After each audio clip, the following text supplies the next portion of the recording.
Bonjour à toutes et à tous et bienvenue sur Lifestyle Family Business. Je suis Audrey, maman de 4 enfants, passionnée par la magie des plantes, la santé préventive avec un focus sur l'équilibre hormonal. Je suis ravie de vous accueillir dans cet espace. En 2022, nous sommes partis pour un long voyage en famille. Ce voyage nous a permis de réaliser qu'un autre modèle de vie était possible. Un modèle où l'on ne choisit plus entre carrière, épanouissement personnel et vie de famille. Et nous ne sommes jamais rentrés. Dans ce podcast, je pars à la rencontre de personnes inspirantes, d'entrepreneurs audacieux et de familles innovantes. L'objectif, vous prouver que oui, avoir des enfants n'est pas un frein à une carrière, mais un moteur. Oui, mener des grands projets est compatible avec une vie de famille et un système nerveux respecté. Oui, il est possible de se créer une vie plus alignée et libre. Et le plus important dans tout ça reste d'apprendre à se connaître, s'écouter, se former, pour reprendre confiance et autonomie. Mes invités ne sont pas là pour que nous nous comparions, mais pour nous insuffler l'audace de faire nos propres choix. Ce podcast pourrait être cet entourage bienveillant, celui qui nous murmure à l'oreille qu'il est temps d'oser vivre ses rêves. Alors installez-vous confortablement et c'est parti pour un nouvel épisode.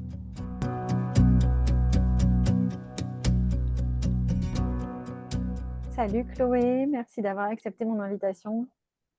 Salut Audrey, avec grand plaisir.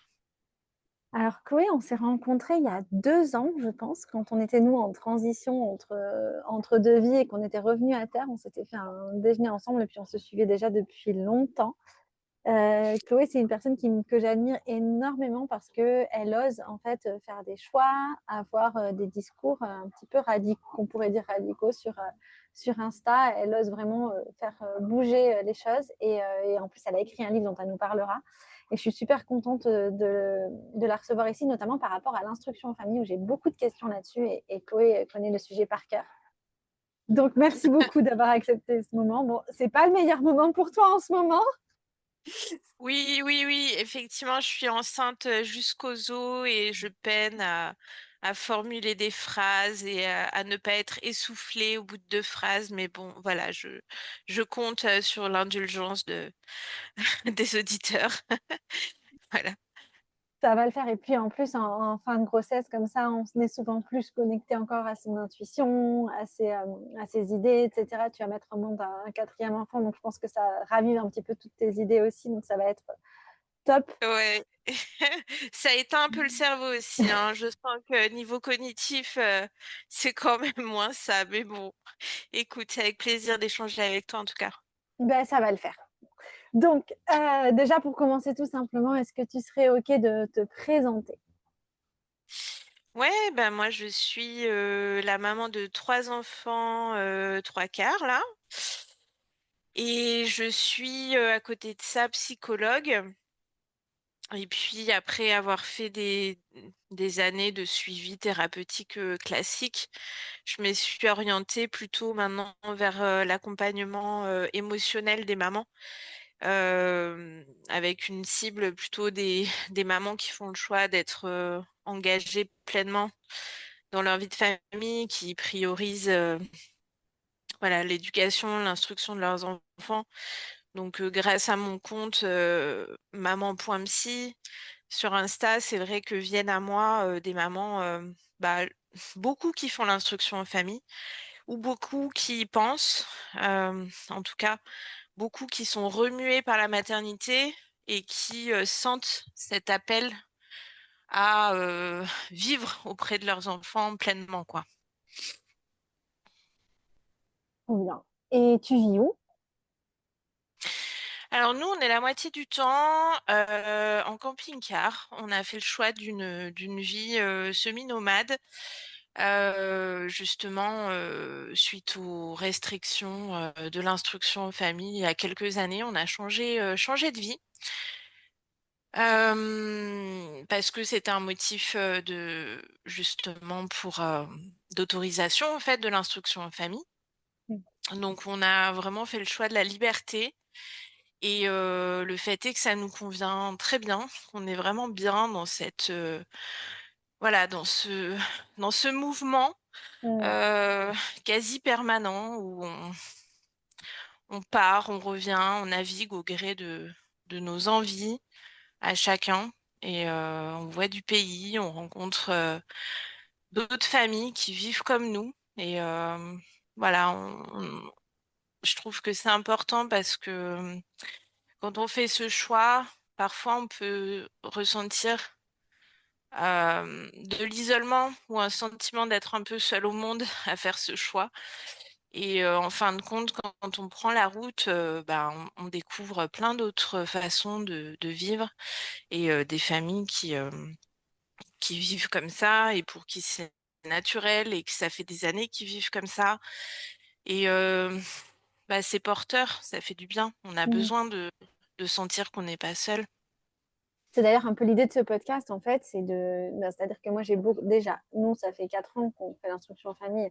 Et quand on a décidé de le faire, c'est pareil, c'est parce que on s'est lancé en voyage, mais en vrai, ça faisait déjà des années que j'y pensais, mais que j'osais pas, parce que j'osais pas le faire, parce que forcément, tu es entouré de 99,9 personnes, de Mmh, personnes qui vont à l'école. Et donc, ce que tu partages, des rencontres, une fois que tu fais un pas de côté et que tu rencontres d'autres personnes qui ont aussi fait un pas de côté et que finalement, bah, tout va bien. Moi, 4 ans plus tard, je me rends compte que c'est tellement une solution incroyable. Je sais qu'il y a beaucoup de questions et en même temps, il y a assez peu de personnes, c'est difficile de le rencontrer. Donc, l'idée du podcast aussi, c'était qu'on puisse partager un peu nos expériences pour peut-être lever certaines peurs et certains doutes à des familles qui se posent les questions comme nous il y a quelques années.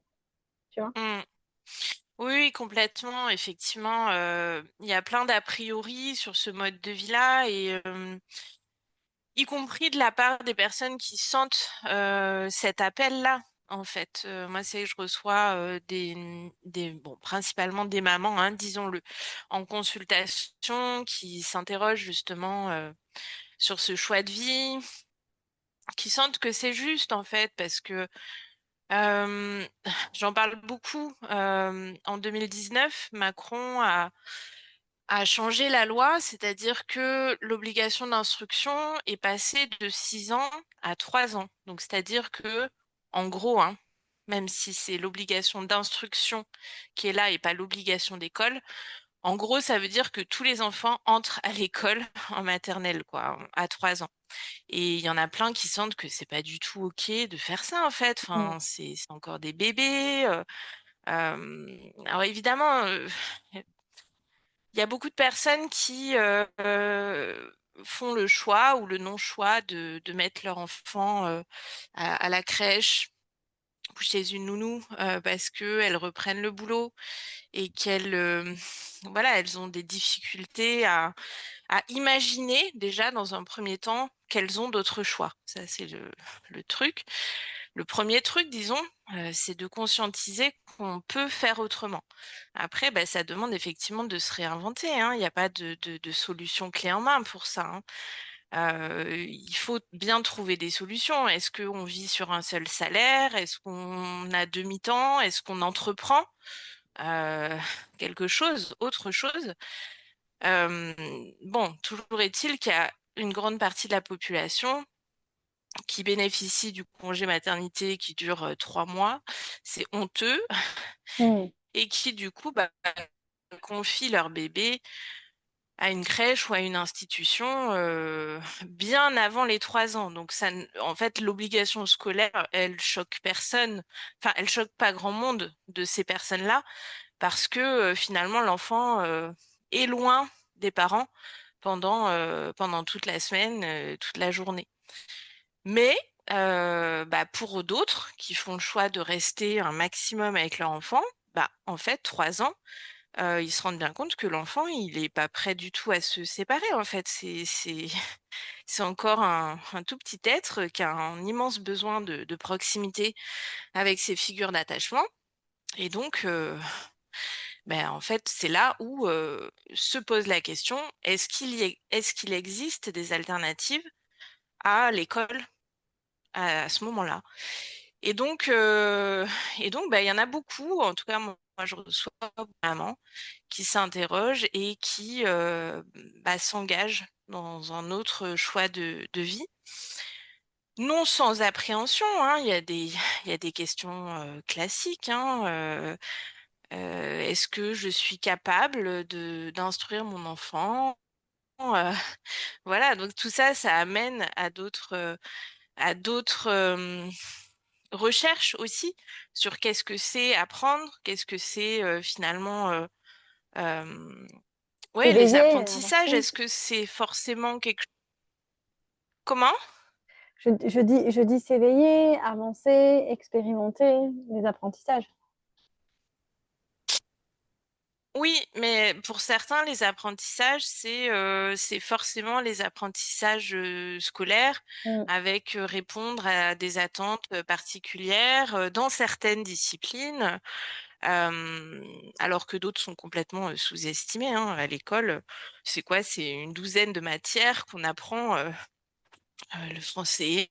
Et les maths, voilà, c'est certaines disciplines, mais il y a pas tout le reste, tous les apprentissages de la vie dont on a besoin pour vivre, bah ça y est pas en fait. Donc c'est vrai que quand on commence à s'intéresser à ça, bah on ouvre un petit peu la boîte de Pandore, on apprend que il existe d'autres façons de d'être dans la vie en fait, hein, les apprentissages autonomes, aussi appelés life learning, unschooling, voilà, il y a plusieurs noms qui sont associés à ce type d'apprentissage où finalement on va se saisir de ce que la vie nous amène pour apprendre plein de choses. Et donc, c'est voilà, c'est une façon différente de voir l'instruction et qui n'est pas forcément assis derrière un bureau pour répondre à des problèmes imaginaires, si tu veux. Et du coup, toi, comment t'en es arrivé là? Parce que quand je t'écoute, je comprends que aujourd'hui, de toute façon, on vit tous dans un monde et bien évidemment, il n'y a pas de jugement, on a tous nos impératifs. Et puis, les choix de l'instruction en famille, c'est souvent plein de petites décisions qui, mises bout à bout, arrivent sur de l'instruction en famille, comme dont tu as parlé. Mais toi, du coup, pour toi, comment ça s'est passé? Comment c'était l'école? Quelle était ta vision? Euh, alors, ce qui est intéressant, c'est que bien que j'ai l'école, ça a été un long tunnel où j'étais bonne élève, mais je me mettais la pression toute seule. Euh, euh, Ça n'a pas été suffisant pour que j'ai cet élan, cette lumière de me dire bah, je ferai l'instruction en famille. Pourquoi? Pour une raison très simple, c'est que je n'avais personne autour de moi quand je suis devenue mère, ni même voilà, dans mon environnement, même avant d'être mère, je connaissais personne, mais absolument personne qui ne scolarisait pas ses enfants. Donc, en fait, c'était pas quelque chose que je voyais dans mon champ d'horizon, quoi. C'était pas une alternative, c'était pas quelque chose que je pensais vraiment possible. Hmm. Je crois que j'en avais vaguement entendu parler, mais c'était pas quelque chose, enfin, voilà, c'était pas quelque chose que j'imaginais, en fait. Et ça, je trouve que c'est vraiment très important, et c'est d'ailleurs pour ça que je fais le choix aujourd'hui d'en parler et de témoigner, que ce soit sur les réseaux ou dans mon livre qui est sorti là en janvier dernier, qui s'appelle Avec eux, la vie sans école, qui est paru chez Mama Édition du groupe Hachette et enfin, dans lequel je parle justement, enfin, c'est vraiment un témoignage, quoi. C'est un témoignage de mon parcours de maman, de psychologue aussi, ça j'en parlerai peut-être plus tard, de, des symptômes de la société actuelle et des individus à l'ère contemporaine. Et, euh, et en fait, dans ce livre, j'avais vraiment besoin de mettre des mots et de témoigner pour que ça soit une possibilité pour les gens de savoir que ça existe en fait. Parce que moi, j'aurais adoré avoir quelqu'un dans mon entourage ben, qui fasse l'instruction en famille. Et je sais que ça m'aurait tendu la main en fait. Enfin, ça m'aurait guidée. On a besoin de voir des exemples autour de soi pour faire des choix, ça j'en suis convaincue. Et, euh, et je m'en rends bien compte parce que même sur les réseaux, le fait de parler dans mes posts de tout ça, eh ben, je reçois beaucoup de petits mots qui me disent, ah mais merci de parler de cette possibilité-là parce que finalement, je pensais pas que c'était possible. Ou je sentais que c'était pas OK l'école, mais j'imaginais pas que c'était une possibilité. Et maintenant, je me donne les moyens dans ma vie que ce choix soit possible. Donc, pour répondre à ta question, même mon parcours scolaire, qui a été un long tunnel, bah, ne m'a pas spécialement guidée en fait spontanément vers le choix de la non-scolarisation. Il a fallu traverser cette crise sociale du Covid là pour avoir un peu le temps mis sur arrêt, cette pause là, cette capsule temporelle dans laquelle on, on s'est tous retrouvés et finalement où on s'est rendu compte peut-être de la rat race, de la course de rat, du hamster dans sa roue dans laquelle on se trouve généralement, où finalement, bah voilà, les parents sont au travail, les enfants sont à l'école, on se voit le soir pour le tunnel du soir et on a l'injonction de profiter durant le week-end et pendant les vacances, les quelques vacances qu'on a par an. Donc en fait, voilà, ça nous a permis un peu d'ouvrir les yeux là-dessus, en plus de tous les protocoles sanitaires, les restrictions qui avaient ni queue ni tête, notamment pour les enfants, où j'étais une des rares à être scandalisée par ce qui leur était infligé en milieu scolaire. On te dit que les enfants Et s'adaptent. Moi, ce que j'entendais, ouais, c'est que ouais, ouais, c'est bon, les enfants ouais. s'adaptent. Mais les enfants, malheureusement, ils s'adaptent à tout. Mm. Et ça, je peux plus l'entendre parce que Mm. c'est une catastrophe. On s'habitue tellement à tout ça que après, on se retrouve dans des vies d'adultes complètement désincarnées, déconnectés de nos besoins. On est complètement à côté de ses pompes, la vie n'a aucun sens. C'est bien que tu poses cette question, enfin que tu dises ça parce que ça m'invite à parler aussi de ce que moi j'ai récolté comme témoignage en tant que psychologue. Je voyais arriver dans mon cabinet des adultes, franchement, qui avaient pas goût à la vie, en fait, qui leur vie n'avait pas de sens, qui se retrouvaient en burn-out parental, professionnel. Euh, c'est cette espèce de d'absence à soi-même, en fait, où on vit pas, on survit, on se dit à quoi bon. Euh, voilà, la santé générale de la population mentale, elle va pas bien en fait. Elle va pas bien. On consomme des antidépresseurs anxiolytiques à gogo. Enfin, il y a pas grand-chose qui va Oui, on va en prendre. fait. Ouais. Et ça, c'est pour moi en tout cas, c'est la suite logique du conditionnement qu'on a vécu dès notre plus jeune enfance en fait, où on est, il y a une privation du corps, privation de mouvement, privation de nature, privation de d'apprentissage libre, où on doit répondre à des attentes extérieures, on doit répondre, on est même évalué là-dessus, sur des savoirs, on doit recracher, on est sous stress quand même pendant 15 ans avec des évaluations surprises. Enfin, je veux dire, on vit des trucs qu'on normalise tellement, mais qui en fait, quand tu prends un peu de hauteur par rapport à tout ça, tu te dis, mais c'est quoi ce truc en fait? Enfin, comment c'est possible que ce soit devenu la normalité d'avoir un quotidien comme ça où on met le réveil à 7 heures du mat pour aller dans le froid, dans un endroit où on n'a pas envie d'être pendant 8 heures.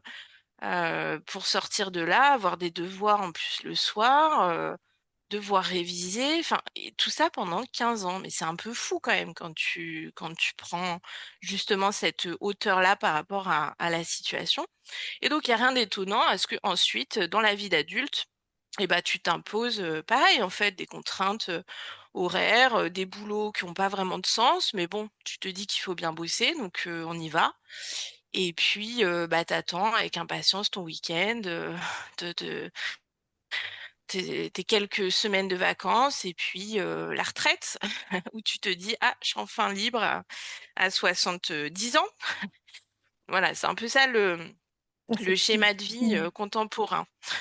Et alors, question, toi, donc Oui, est-ce que tes enfants ont déjà été à l'école? Si je comprends bien, c'est à partir du moment du Covid ouais, c'est que ça. tu as switché vraiment sur l'instruction en famille.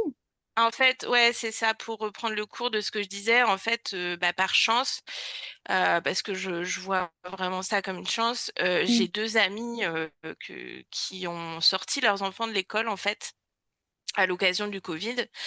Et, et à l'occasion de, voilà, justement, toutes ces restrictions qui nous faisaient à chacune sortir de nos gonds.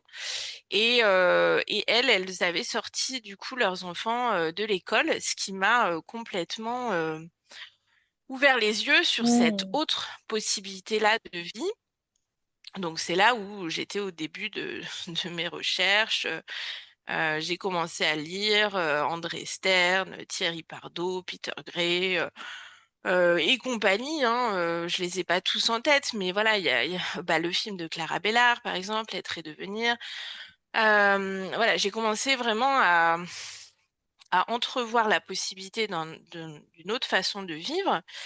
Donc voilà, d'où l'intérêt du témoignage dont je parlais tout à l'heure, parce que si j'avais pas eu ces amis qui avaient sorti leurs enfants de l'école, bah, je me serais peut-être indignée dans mon coin, tout en continuant bah, le petit train-train dans lequel il est très facile de rentrer et d'imaginer qu'on en est prisonnier en fait. Et ça, je le vois bien hein, dans les commentaires sous mes posts.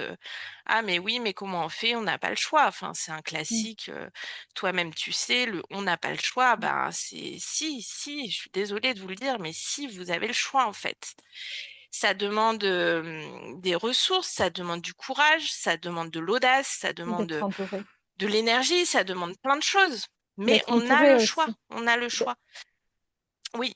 Et Entouré ça, au c'est moins hyper dans le important. cercle, au moins soit dans le cercle familial proche, c'est-à-dire soutenu par son mari. Si je pense que s'il y a le mari qui est pas du tout OK, ça doit être quand même très dur. Ouais, Et après, ben, soit c'est par les trop. familles proches, soit par je pourrai en mettre dans les notes, mais je pense des organisations, des groupes Facebook de familles qui font l'instruction en Ouais. famille. Mm. Ouais, ouais, ce que tu dis, c'est très vrai. Quand le conjoint est pas favorable ou n'a pas fait le cheminement, ce qui est une récurrence, hein, c'est quelque chose d'assez classique, c'est très dur à vivre pour les mamans. Après, rien n'est figé. Moi, c'est vrai que parfois, bah, j'ai fait des consultations avec des mamans et puis bah, elles ont repris rendez-vous quelques mois après, à trois du coup, avec le conjoint.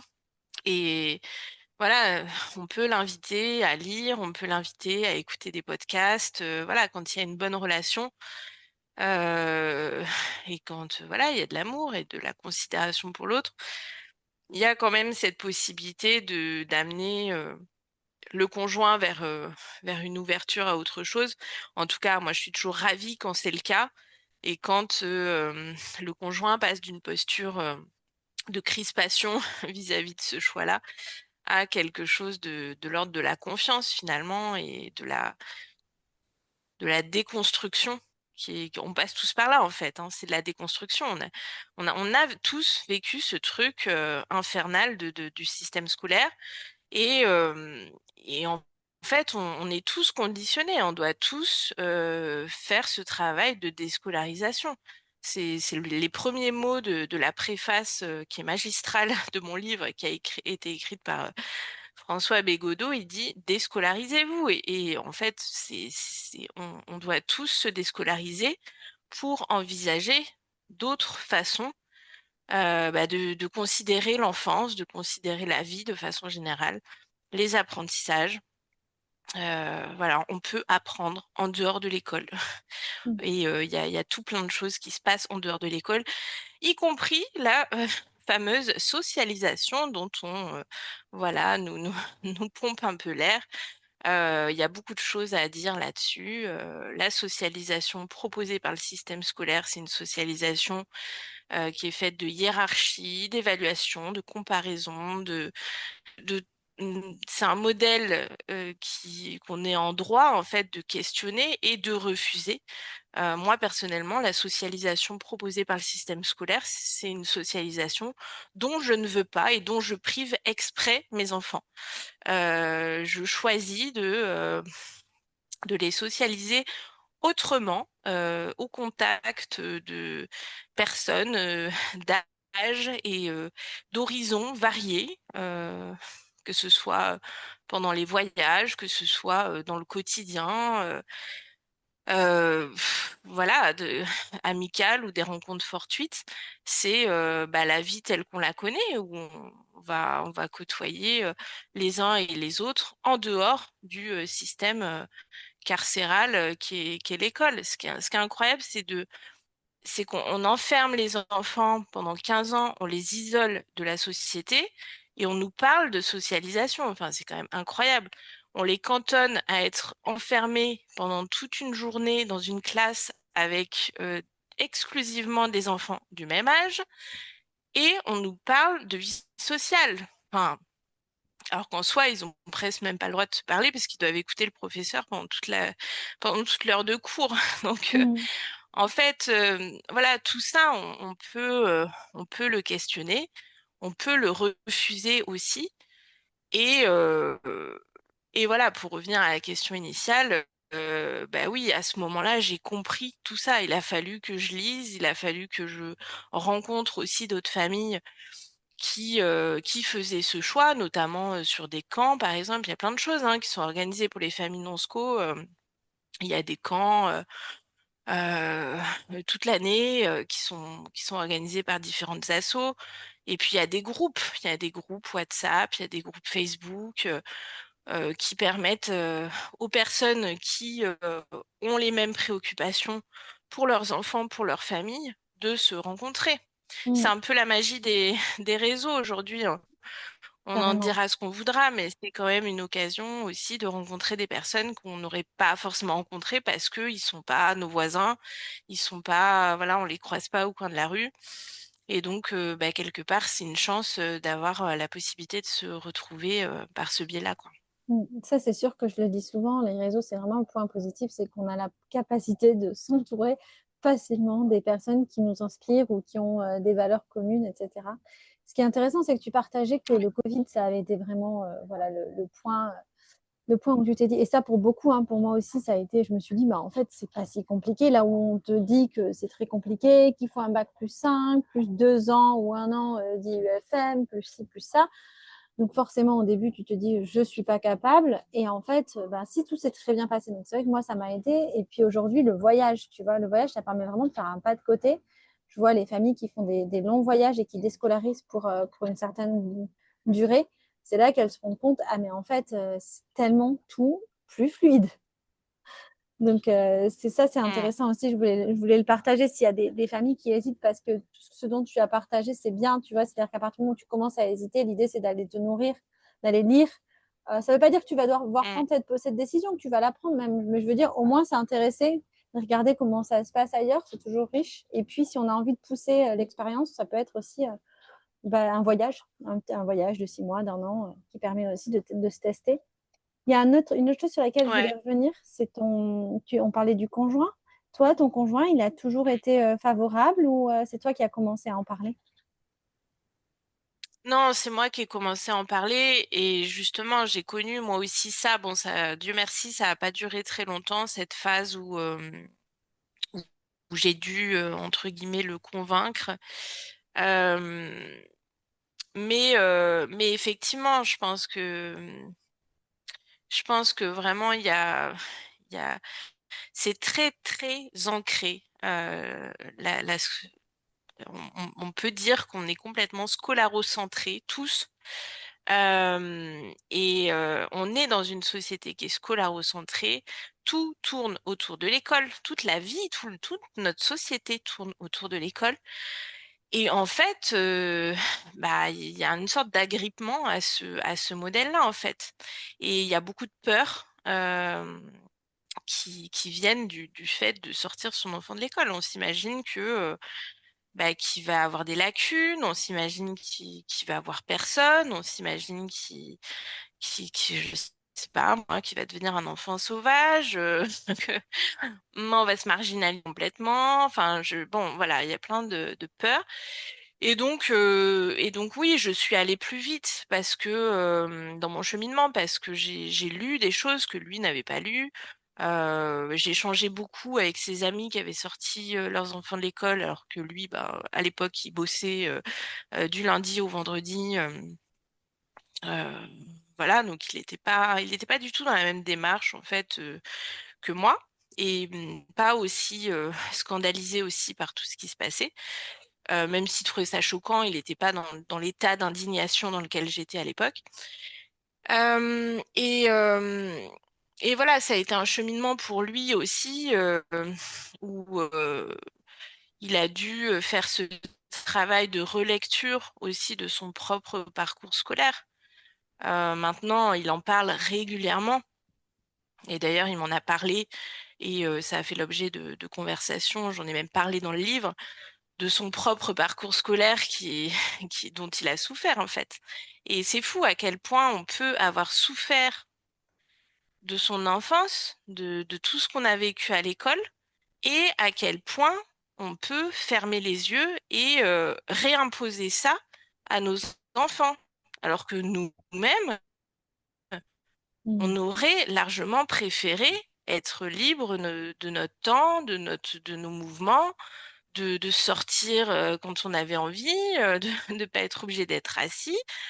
Enfin, c'est fou parce que on nous parle de la sédentarité comme un grave problème de santé. Ça devient, je sais plus, enfin bon, j'ai pas les chiffres donc je vais pas m'avancer, mais en tout cas la sédentarité, le fait de rester assis est un grave problème de sanitaire. Et en fait, on assoit les enfants mais quasiment toute la journée. Alors, il y aura toujours ceux pour me dire, ouais, c'est pas vrai, à la maternelle, les enfants, ils ont le droit de se lever. Ouais. Bon, en tout cas, à partir du primaire, il est clair que les enfants, ils passent plus de temps assis que levés pour faire des activités quelconques. Et puis même, le temps en extérieur, c'est pareil, il est extrêmement limité. Et donc, on s'inflige des vies comme ça, hors sol, hors nature. Et, et voilà, pour revenir à la question de base, bah, c'est vrai que le problème, c'est qu'on normalise tout ça, en fait. Et puis, on ne sait pas. Ça devient la... C'est Ouais. ça qui est intéressant aussi, c'est qu'avec ce podcast, c'est que je pense que le point commun entre ton mari et moi, par exemple, c'est que jusqu'à ce que je rencontre, je ne savais pas que je pensais pas que c'était possible de faire l'instruction en famille. Tu vois, quand j'avais 25 ans, même quand j'étais petite, Mm. à aucun moment, moi, j'étais pas bien du tout à l'école, mais à aucun moment, j'en ai parlé parce que pour moi, il n'y avait pas de plan B. Ouais. Donc, Oui, oui, oui, bah, c'est ça. Moi, c'est pareil. J'étais moitié phobique hein, de l'école. J'étais la bonne élève, je faisais les choses dans les clous, mais clairement, c'était une souffrance silencieuse en fait. Mais comme pour beaucoup, c'est pas une souffrance où t'es là, tu pleures, où t'as des crises d'angoisse tous les matins. C'est beaucoup plus sournois que ça. C'est juste voilà, un espèce de stress permanent, un manque d'envie. Rien que le fait de te dire, ah purée, bah demain j'ai école, quoi. mm, Enfin, tu vois, le dimanche cafard du soir. dimanche soir, enfin, on le normalise tellement. C'est normal d'avoir le cafard le dimanche soir. C'est normal d'être chagrin que bah Oui, ça y est, c'est reparti pour une semaine. Bah non, en fait. Pourquoi? mm, Enfin, au nom de quoi? Moi, je me réjouis que mes enfants ne connaissent pas le cafard du dimanche soir et l'espèce de traînage de pied de se dire, purée, je vais devoir aller à l'école, quoi. Ou même l'excitation du vendredi soir d'être en week-end, en fait. Moi, je m'en fous du vendredi soir, je m'en fous du dimanche soir. C'est chaque jour est l'occasion de vivre quelque chose que j'ai envie de vivre. Et c'est fou le stress qu'on s'enlève. Enfin, moi, je suis tellement contente que mes enfants ne connaissent pas ouais, cette espèce d'habituation à une forme de pression, de stress. Le stress, hein, c'est pareil, un grave problème de santé, en fait. Qui n'est pas stressé aujourd'hui dans sa vie, dans son travail, dans sa parentalité? Moi, aujourd'hui, le stress, j'en ai plus. Je me suis débarrassée de ce truc-là qui, pourtant, a vécu avec moi pendant des années, en fait, hein. Ça m'a poursuivi un sacré temps, quoi. Et c'est fou parce que le fait d'avoir fait ce choix pour mes enfants, ça a été hyper réparateur, en fait. Mm. Parce que je sais qu'ils vivront jamais ça. Alors évidemment, hein, s'ils demandent d'aller à l'école demain, il n'y a pas de problème. On, on en parle, voilà, hein, ils savent qu'ils sont libres de ça. Mais quand on a connu la liberté, euh, est-ce que vraiment on a envie d'aller s'enfermer? Peut-être pour le vivre et pour se rendre compte que la liberté, c'était pas mal, certes. Après, il y en a qui rescolarisent parce que justement, il n'y a pas assez de vie sociale. Ça, c'est quelque chose qu'on entend aussi. C'est que parfois, après, quand on devient ado, selon la vie qu'on a, les enfants, ils peuvent être dans une demande un peu de retour à la norme, d'être comme les autres, d'avoir la même vie que tout le monde. Ça, c'est quelque chose que j'entends de temps en temps. Après, moi, je pense que quand on fait en sorte que justement le, comment, le, le réservoir de vie sociale est rempli, je suis pas sûre qu'il y ait cette demande qui émerge. Donc c'est pour ça que ça demande aussi de s'entourer en fait Mm. c'est très éloigné d'une vie séquestrée entre quatre murs, en huis clos, familial, hein. Nous, on fait pas du tout l'instruction en famille comme ça. On n'a pas envie de ça. On a vraiment envie d'être au contact du monde, de rencontrer d'autres familles. On est vraiment proactif là-dedans et on sent que nos enfants, ils ont besoin aussi de s'inspirer d'autres personnes que de chaque membre de la famille. Mm. Tu fais bien le pont avec ma prochaine question, qui est de savoir en fait un petit peu comment vous vous organisez. Est-ce que c'est toi qui fais l'instruction? Est-ce que vous faites pas du tout d'instruction? Si, si, c'est assez libre. On n'est pas complètement déscolarisé non plus. Donc, il y a des choses. Moi, j'attache une certaine importance à ce qu'ils sachent lire, écrire, compter. C'est des choses qui servent dans la vie et c'est des choses sur lesquelles, voilà, on est fortement, on suggère fortement pour faire des temps là-dessus. Après, tout le reste, c'est assez libre et, euh, et les enfants, de toute façon, spontanément, posent 1 milliard de questions et savent, euh, enfin, ils ont une soif innée d'apprendre, en fait, les enfants. Si on met pas un couvercle dessus, ils posent plein de questions, ils s'intéressent à plein de choses et ils apprennent tout le temps. Donc, parti de là, on n'est pas obligé voilà, de pousser à ça. Au contraire, si on pousse dans un sens où ils n'ont pas envie d'aller, c'est là où on va créer des blocages, c'est là où où ça va pas s'intégrer parce que maintenant c'est pareil, ça c'est sourcé, c'est Mm. étudié. Pour qu'il y ait apprentissage et mémorisation, il faut que le système émotionnel soit engagé. Donc, autant te dire que si on te force à apprendre quelque chose dont tu n'as rien à cirer, tu vas pas le retenir. Et c'est ce qui explique que sur 15 ans de scolarité au bas mot, et ben finalement, toutes les heures que tu as passées les fesses sur une chaise à devoir ingurgiter du savoir que tu n'avais pas demandé, et ben t'as pas retenu grand-chose en fait.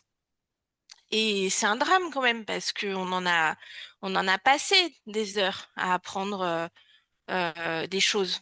Mais sauf que ça s'est pas intégré parce que ça nous intéressait pas au moment où ça nous était enseigné en fait.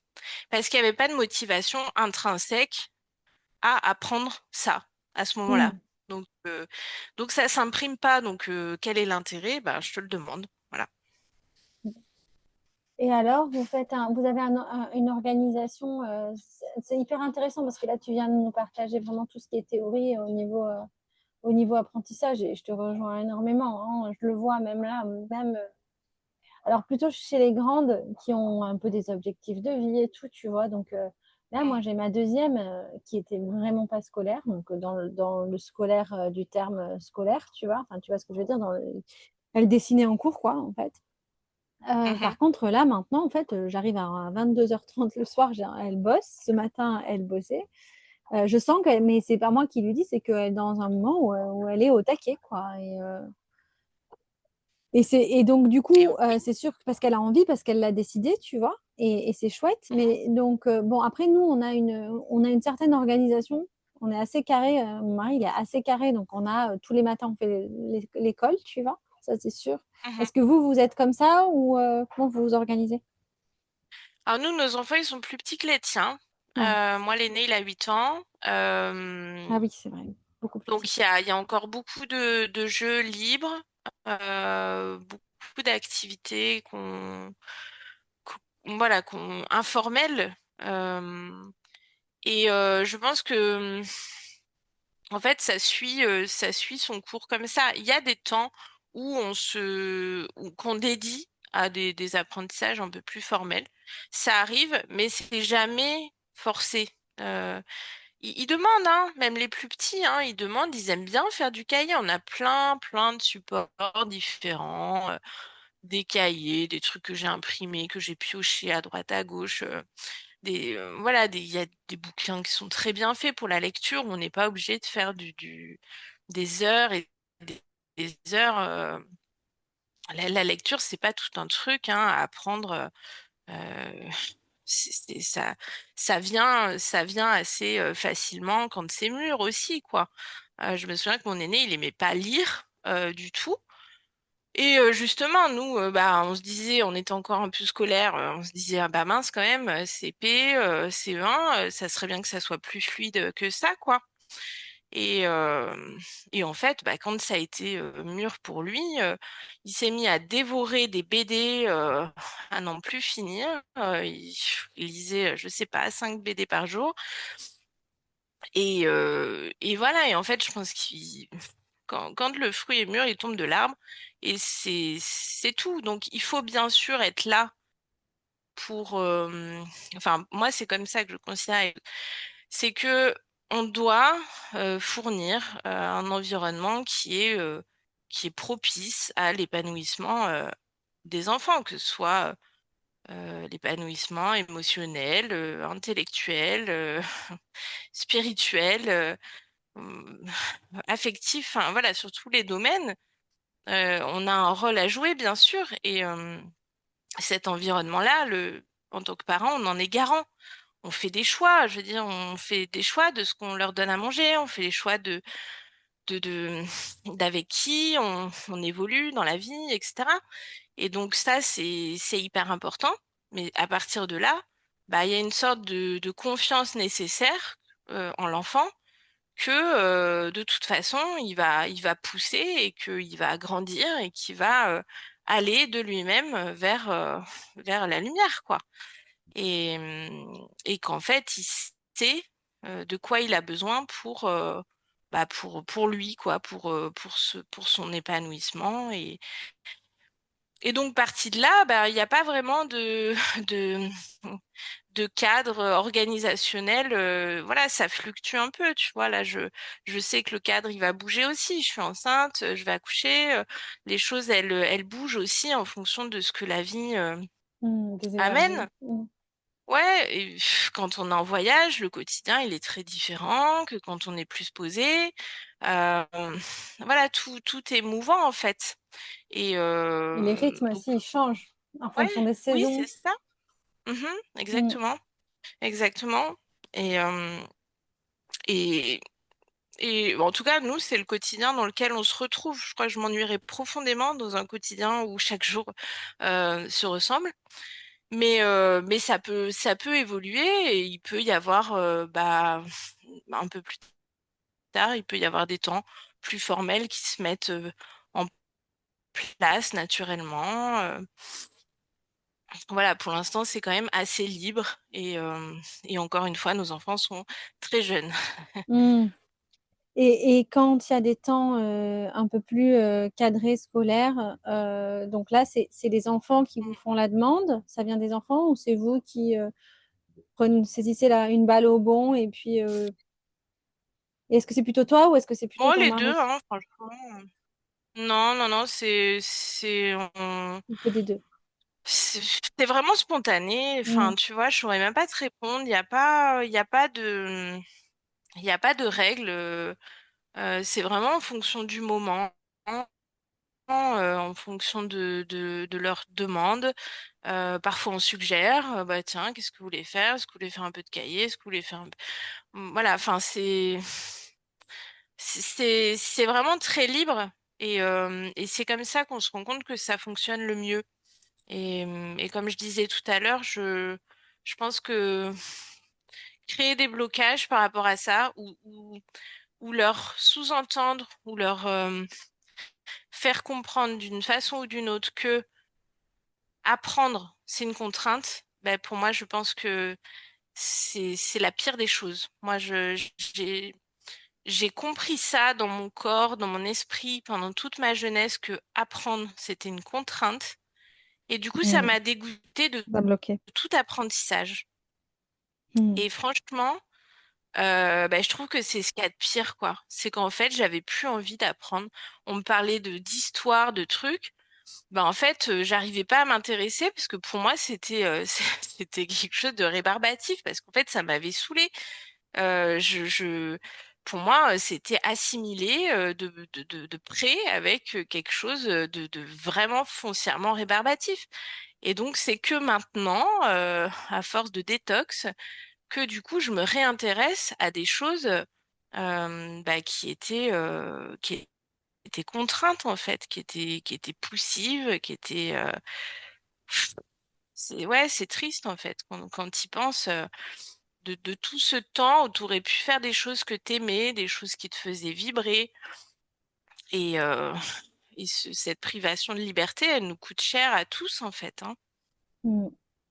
Vu qu'on est sur l'instruction en famille et que toi, tes enfants sont petits, les miens sont un peu plus grands, et en fait, je t'ai posé ces questions parce que je sais que c'est des questions que les parents se posent, comment on s'organise, etc. Parce que forcément, quand tu viens d'un monde où tout est au carré et tout est imposé par autrui, c'est difficile de se Mm. retrouver d'un coup sans rien. Donc, tu passes d'étape par étape. Tu vois, je sais que nous, on a commencé avec certaines méthodes qu'on a voulu suivre à la lettre, puis peu à peu, on a lâché du lest. Et puis après, aujourd'hui, tu vois, on est sur un mode de fonctionnement où bah, les deux petits ils travaillent le matin. Parfois, ça peut prendre 1 heure, parfois, ça peut prendre beaucoup plus de temps.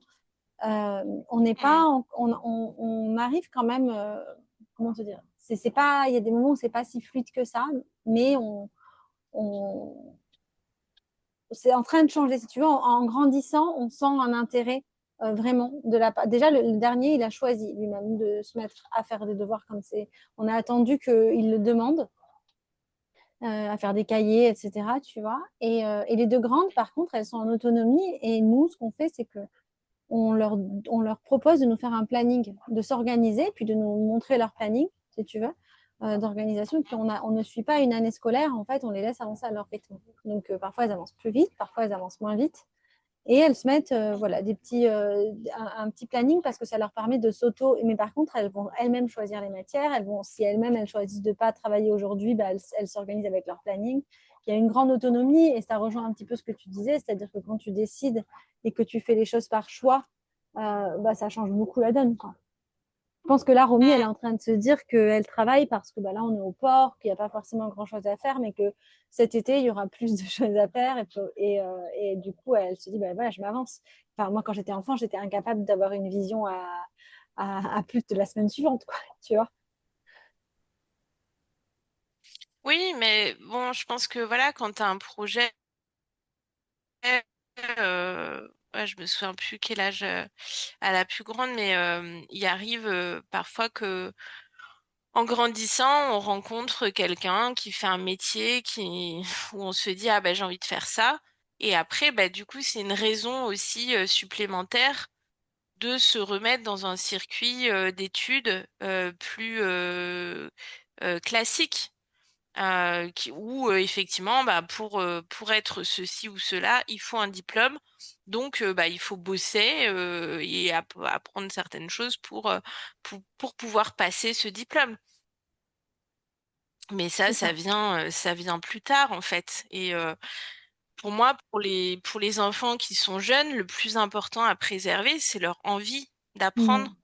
C'est cette spontanéité, cet élan naturel. euh, cette confiance en eux, en fait, et en leur estime d'eux-mêmes, ouais. Euh, cette confiance-là, elle est précieuse, en fait. C'est celle-là qui va justement leur donner l'élan d'aller apprendre ce dont ils ont besoin pour réaliser ce qu'ils ont envie de réaliser. Et, euh, et moi, je suis convaincue, hein, on en a rencontré sur la route qui avaient des ados et qui avaient été plus ou moins en unschooling plus ou moins radical pendant toute leur jeunesse, c'est-à-dire avec aucun apprentissage formel contraint, on va dire. Et, euh, et ça les a pas empêchés de retourner dans des circuits plus classiques. Voilà, parce qu'il y avait une motivation à, qui était préservée intacte, en fait. Une motivation naturelle. Mm. Donc après, ça demande aussi aux parents de lâcher un peu de lest. Je veux dire, moi, j'en ai rien à faire. Qu'ils fassent un CAP ou qu'ils fassent un bac plus 10, je m'en fiche. Je veux dire, j'ai juste envie que mes enfants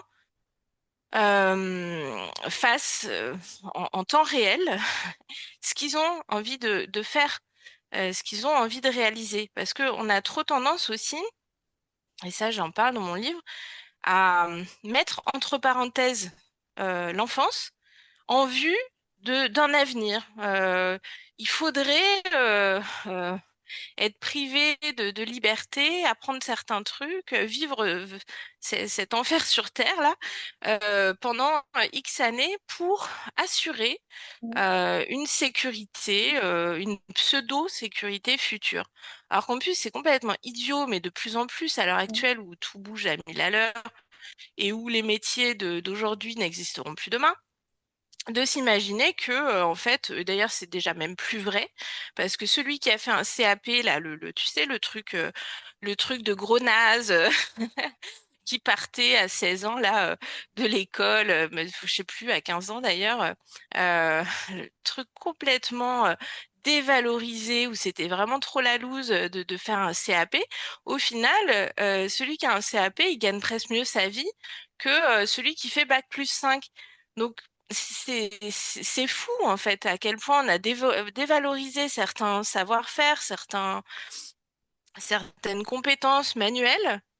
Euh, et en fait, ça veut absolument pas rien dire de la réussite, entre guillemets, financière future, quoi. Et ça, c'est fou. Ça demande aussi de reconsidérer pas mal de choses avec des préjugés comme ça qu'on peut avoir. Bon, après, il y a aussi le prestige un peu Mm. d'avoir fait des hautes études, etc. Nous, personnellement, on n'est pas du tout là-dedans. C'est pas notre truc. Ce qu'on a envie, c'est que nos enfants ils soient heureux. Mais qu'ils soient heureux dès aujourd'hui, en fait. C'est pas, tu vas te priver de liberté pour assurer tes arrières plus tard. C'est que, bah non, en fait, ton présent, ton enfance, là, aujourd'hui, elle a de la valeur, en fait. Mm. Et ton temps est précieux, tes mouvements sont précieux, ta liberté est précieuse, ton corps, ton esprit, ton âme est précieuse. Euh, et en fait, voilà, tout ça, ça doit être préservé en temps réel. Et tu parlais très bien de l'envie, de, de laisser l'envie venir. Et c'est quelque chose qui peut faire peur aux parents parce que vu qu'on a pareil, on a l'habitude, en tout cas moi c'est quelque chose qui enfin qui m'a, je pense, donné des doutes. C'est-à-dire que cette envie-là, vu qu'on est dans un monde où on est instruit par autrui sans nous demander si on a envie, est-ce que l'envie, elle vient naturellement finalement?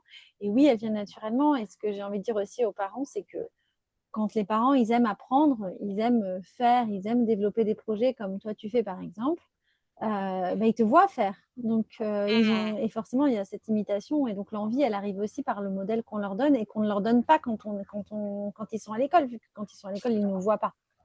Ah, mais évidemment, mais ça, c'est un autre vaste sujet. Effectivement, les enfants, à l'école, ils sont complètement coupés du monde adulte et, euh, et en fait, ils sont même pas inspirés par ce qu'ils voient en fait.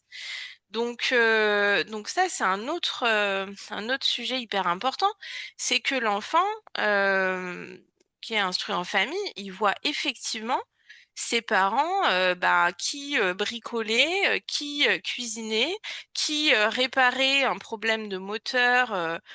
Et, et ça, mais ça, c'est hyper précieux. Moi, je sais que mon mari, il s'est mis à bricoler parce que voilà en fait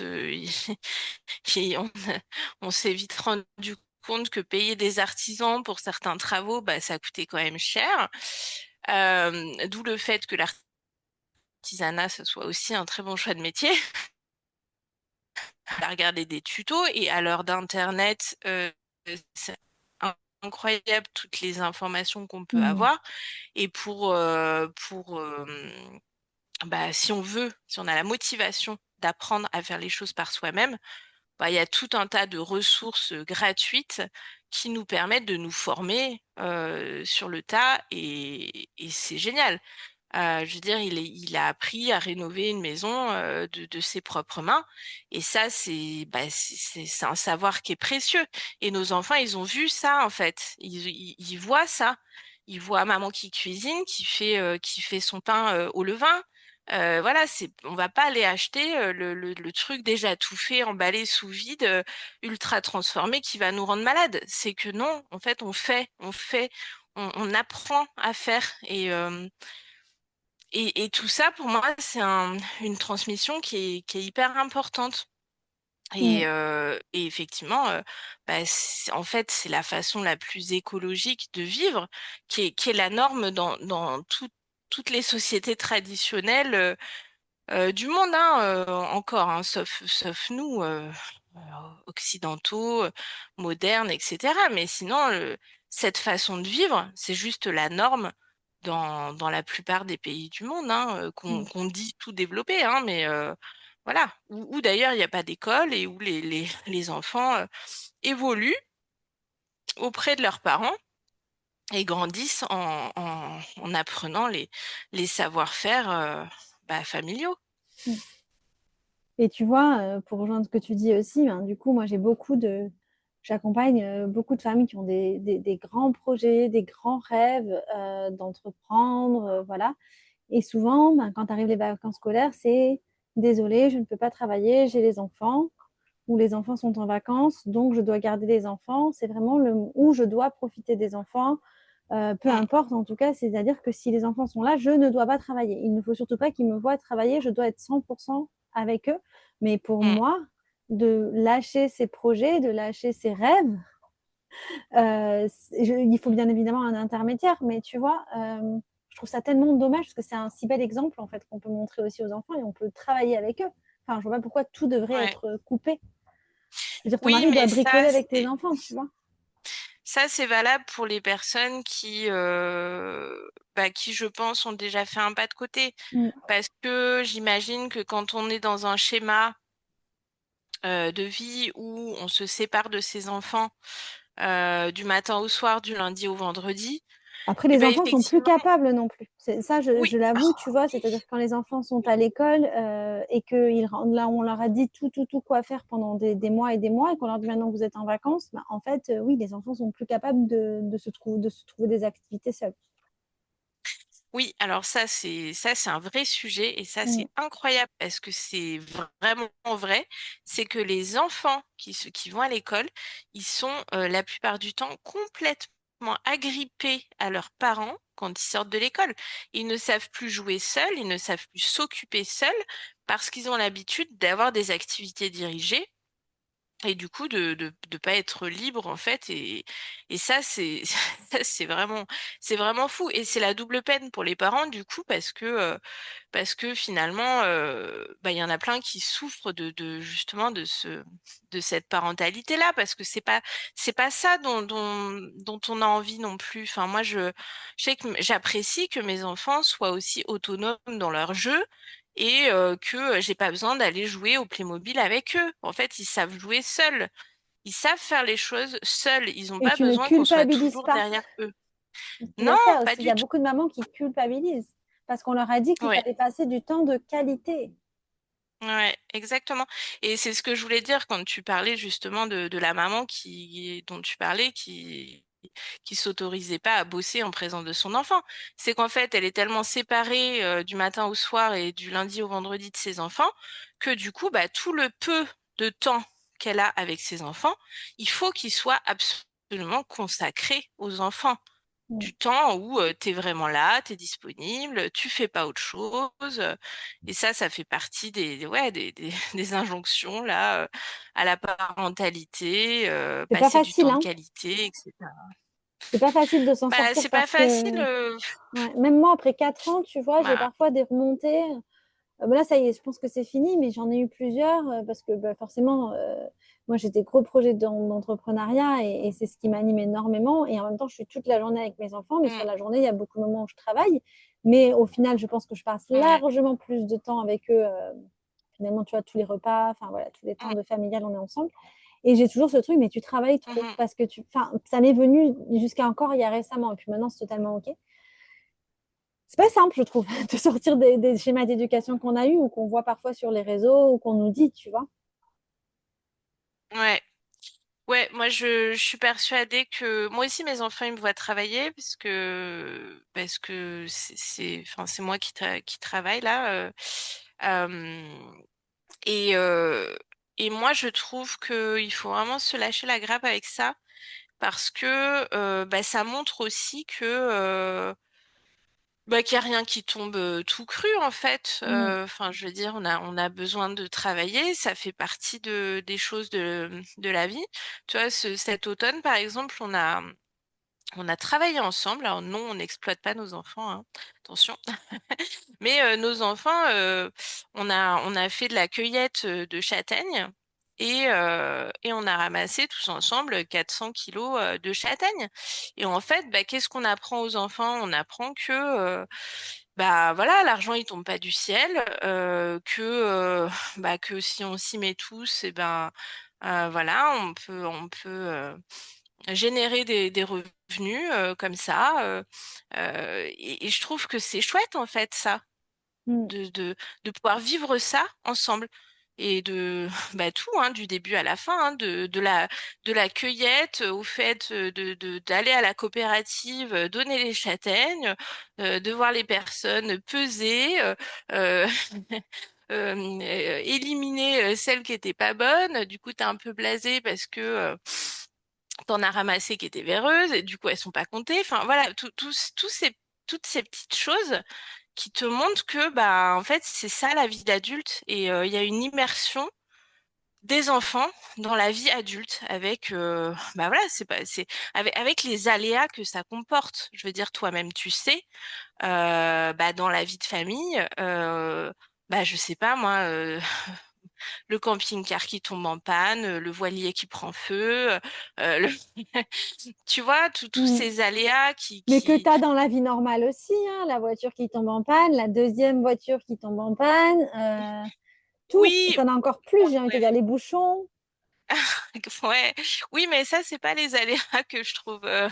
Enfin, tu vois, je trouve qu'il y a beaucoup de choses qu'on vit qui sont. Enfin, pour moi, il y a une différence entre les aléas et justement ce fameux truc qu'on nous sert parfois de ah, mais la vie, elle est dure, il faut bien leur montrer ce que c'est la vraie vie.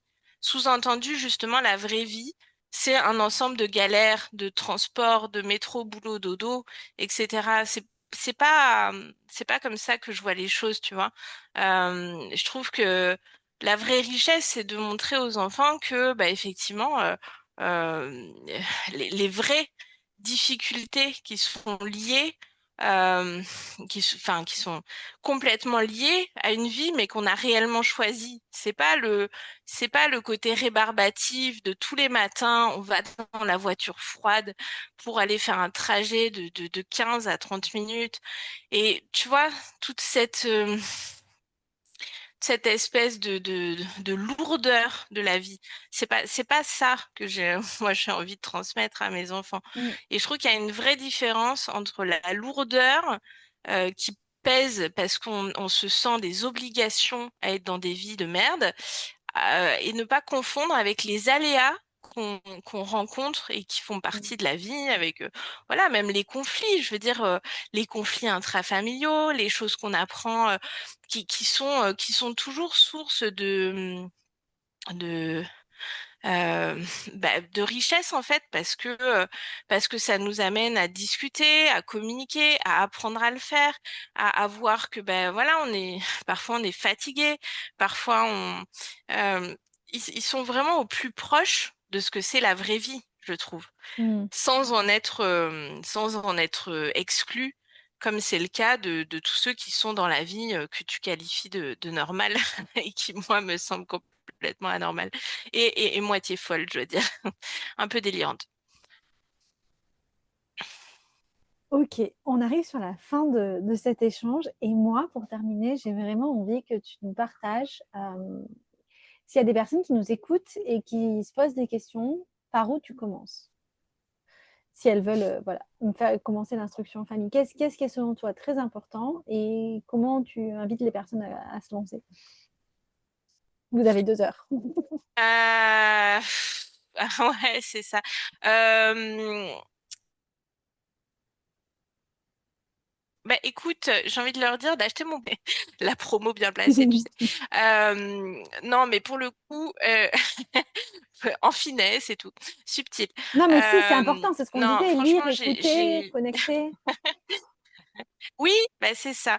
Et si on n'a pas la possibilité dans l'immédiat d'aller rencontrer des personnes in vivo, d'autres familles qui vivent comme ça, je pense que dans un premier temps, il faut vraiment s'abreuver de témoignages, Mm. et c'est la force des réseaux et c'est voilà, après sur mon compte, voilà, mon compte c'est gratuit, tous les partages que je fais sur mon compte ils sont gratuits et je parle énormément de tout ça que je déroule de façon claire et structurée, dans mon livre avec d'autres, voilà, c'est la suite logique, le livre, si tu veux, c'est la concrétisation de tout ce que je raconte sur mon compte, depuis des années. Et, euh, et après, je pense que effectivement, dans un second temps, il faut aller dans le réel, il faut aller rencontrer. Il y a pas mal de groupes qui existent, de réseaux, euh, que ce soit sur Facebook, ou après, dans un second temps, sur WhatsApp, des groupes un peu plus intimistes, pour aller à la rencontre de familles qui vivent comme ça, en fait, tout simplement, ou d'aller à des camps, de se rapprocher des assos. Je pense à Leda, Laïa, Félicia, enfin voilà, il y a pas mal d'assos IEF qui existent, et donc de se rapprocher, en fait, tout simplement, d'autres familles qui vivent comme ça. Et je trouve que c'est vraiment le meilleur des témoignages, parce que moi, je sais qu'à chaque fois, je ressors nourrie Mm. de ces rencontres-là, parce que bah, souvent on a des préoccupations vraiment communes en fait. On est vraiment, que ce soit sur la façon ouais, de vouloir être à la vie, que ce soit des préoccupations environnementales, écologiques, voilà, à tout point de vue, on a il y a des similitudes, il y a des points de connexion bah, qui sont hyper importants. On a tous besoin de sentir que ça fait écho, qu'on n'est pas seul au monde, que ouais, qu'on n'est pas seul à penser comme on pense et à avoir la vie qu'on a. Je pense que on a tous besoin de sentir ça à l'intérieur de soi parce que ça peut être source de grande souffrance, d'avoir cette impression d'être complètement marginal en fait. Mm. Et non, on l'est pas. Et sur la route, on en croise plein voilà, qui ont tout plaqué, leur vie bien structurée pour s'acheter un camping-car ou un poids lourd ou une caravane ou un voilier ou voilà et qui sont partis. Il y en a plein qui sont sédentaires aussi, hein. Mais en fait, on est nombreux. On est, on n'est pas tout seul en tout cas. Mm. Voilà. Et ce qui est important, et par ce podcast, c'est ce que tu dis, c'est de faire un choix, tu vois, d'avoir les informations pour pouvoir faire un choix éclairé et de savoir que d'autres pistes sont possibles et qu'on a tous le choix et qu'on peut tous le faire et qu'aujourd'hui, il existe énormément de ressources et de personnes qui sont là pour nous aider à faire ces choix. Mais on peut Mm. aussi faire le choix de continuer de scolariser nos enfants dans des écoles ou dans des écoles aujourd'hui qui sont peut-être plus ouvertes et il en existe beaucoup. Mais au moins, en fait, on l'a choisi, tu vois. On a Mm. choisi on ne nous l'a pas imposé. Moi, c'est ça que je trouve chouette et que j'aurais aimé qu'on dise à mes parents quand j'étais petite et que j'aimerais qu'on dise à tous les parents, en fait. Aujourd'hui, vous avez le choix. Mm. Oui, oui, c'est très important de sentir qu'on a le choix. Euh, qu'on fasse le choix de scolariser, y compris en école alternative, euh, ou de faire le choix de vivre cette expérience en famille. C'est un choix qui est quand même radicalement différent, hein. Euh, voilà, le quotidien qu'on choisit, il change du tout au tout. Ouais, mais c'est très difficile de Euh, s'adapter. Enfin, moi, je pense que nous, je pense qu'on a réussi à s'adapter parce que Covid, parce que beaucoup d'expatriation et tout ça. Mais euh, oui, là, comme je te dis, quand tu es habitué à vivre dans un monde, quand tu changes de monde, ça demande énormément de capacité d'adaptation. On en est tous capables, mhm, mais il faut être mhm, prêt. Et c'est pour ça que c'est bien de lire et d'écouter parce que mhm. du coup, après, c'est beaucoup plus fluide. Oui, c'est ça, hein, ça demande un cheminement, une maturation, et Mm. puis aussi un saut dans le vide, hein. Je crois que Oui, complètement. il faut accepter de pas savoir aussi où on va, et c'est ça aussi qui fait la beauté du parcours, c'est Mm. qu'on Sortir de sa choisit zone vraiment de la confort. liberté. Ouais, c'est Sortir de ça. sa zone de confort et accepter que bah, forcément, quand on sort, il y a toujours une période d'inconfort, mais qu'on finit Ouais, toujours par trouver son chemin à soi. Ouais, en fait, ouais, c'est le fait de joli ne pas mot de la fin. savoir. Alors que quand on a une école, quand on est dans un système classique, on sait ce qui nous attend lundi, mardi, Ouais, mercredi, c'est tu vois. ça. Donc, Ouais, c'est arriver de accepter exactement. l'inconnu, quoi. Accepter l'inconnu, c'est exactement ça. Mais Mm. je vais quand même te laisser le mot de la fin. C'était toi mon invité. Est-ce que tu as quelque chose que tu Euh, voudrais rajouter? Écoute, non, je crois que j'ai dit pas mal de choses qui me tiennent vraiment à cœur. Donc merci à toi de m'avoir donné la possibilité de parler de tout ça, parce que c'est vraiment quelque chose qui, moi, me semble important. Et, euh, et voilà, si ça peut inspirer d'autres personnes, et que moi, j'ai envie de dire à toutes les personnes qui se sentent appelées par ce choix, de conscientiser que c'est un choix possible, et de se donner, d'arriver à se donner les moyens de le rendre possible si c'est vraiment leur souhait. Voilà. Mm. Merci beaucoup, Chloé, d'avoir accepté à 15 jours de l'accouchement. On va te souhaiter un magnifique accouchement, une belle Ouais, je te rencontre avec remercie. ton bébé. Et je vais mettre toutes les ressources dont on a parlé au fil de l'épisode dans les notes. Comme ça, si vous avez envie d'aller creuser, vous aurez tout ça pour creuser, ainsi que ton compte Insta et le lien pour acheter le livre. Eh ben, merci beaucoup, Audrey. Et puis je te Avec dis à plaisir. bientôt et bonne route à toi aussi. Bye bye. Merci beaucoup. Salut. Merci infiniment pour votre écoute. Si cet épisode vous a inspiré, la meilleure façon de me soutenir est de lui donner 5 étoiles, le commenter sur votre plateforme d'écoute préférée et le partager sur vos réseaux sociaux en m'identifiant. Cela m'aide énormément à donner plus d'impact à ces messages. Vous avez une idée d'invité ou une histoire incroyable à partager? N'hésitez pas à m'écrire. Mon adresse se trouve juste ici, dans les notes de l'épisode. À bientôt!